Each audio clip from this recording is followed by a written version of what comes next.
പ്രിയദർശിനി തിരിച്ചടിയായി സ്വകാര്യ ബസ്സുകൾ കോമയിൽ. ജൂലൈ 1 മുതൽ ഫുൾ സ്റ്റോപ്പ്. വയനാട്ടിൽ സർവീസുകൾ നിർത്തും. KSRTC വനിതകൾക്ക് അനുവദിച്ച സൗജന്യ യാത്ര കാരണം വരുമാന നഷ്ടമുണ്ടാകുമെന്നാരോപിച്ച് വയനാട് ജില്ലയിലെ സ്വകാര്യ ബസ്സുകൾ പണിമുടക്കി.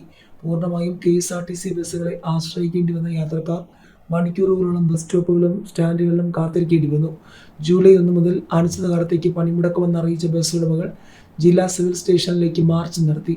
Bus owners association general secretary march ഉദ്ഘാടനം ചെയ്തു. INTUC, CITU, AITUC അടക്കമുള്ള പ്രമുഖ തൊഴിലാളി സംഘടനകളിൽ നിന്നായി നൂറുകണക്കിന് ബസ് ജീവനക്കാർ സമരത്തിൽ പങ്കെടുത്തു. കൽപ്പറ്റ ഡിപ്പോയിൽ നിന്ന് KSRTC 3 അധിക സർവീസ് നടത്തിയിരുന്നെങ്കിലും 2-3 മണിക്കൂറുകളാണ് യാത്രക്കാർക്ക് ബസ്സിനായി കാത്തിരിക്കേണ്ടി വന്നത്. എല്ലാ ബസ്സുകളിലും യാത്രക്കാർ തിങ്ങി നിറഞ്ഞതോടെ സൂചി കടത്താൻ പോലും ഇടമില്ലാത്ത തരത്തിൽ ആളുകൾ ബുദ്ധിമുട്ടി. സ്വകാര്യ ബസ്സുകൾക്ക് കൂടി സർക്കാർ പരിഗണന കൊടുക്കണമെന്നും ആളുകൾ അഭിപ്രായപ്പെട്ടു. ബത്തേരിയിൽ 2 സർവീസുകളാണ് അധികമായി നടത്തിയത്. മാനന്തവാടി ഡിപ്പോയ്ക്ക് കീഴിലും KSRTC ബസ്സുകൾ കൂടുതൽ ട്രിപ്പുകൾ ഓടിയെങ്കിലും യാത്രാക്ലേശത്തിന് പരിഹാരമായില്ല.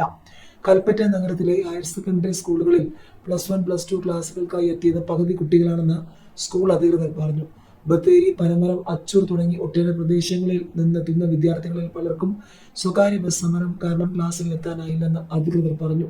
KSRTC ബസ്സുകൾ വേണ്ടത്ര സർവീസ് നടത്താത്ത ആദിവാസി മേഖലകളിൽ നിന്നുൾപ്പെടെ എത്തുന്ന വിദ്യാർത്ഥികൾക്ക് സമരം വൻ തിരിച്ചടിയായി. ജൂലൈ 1 മുതൽ അനിശ്ചിതകാലത്തേക്ക് സമരം തുടങ്ങുമെന്ന് ബസ് ഉടമകൾ അറിയിച്ചു.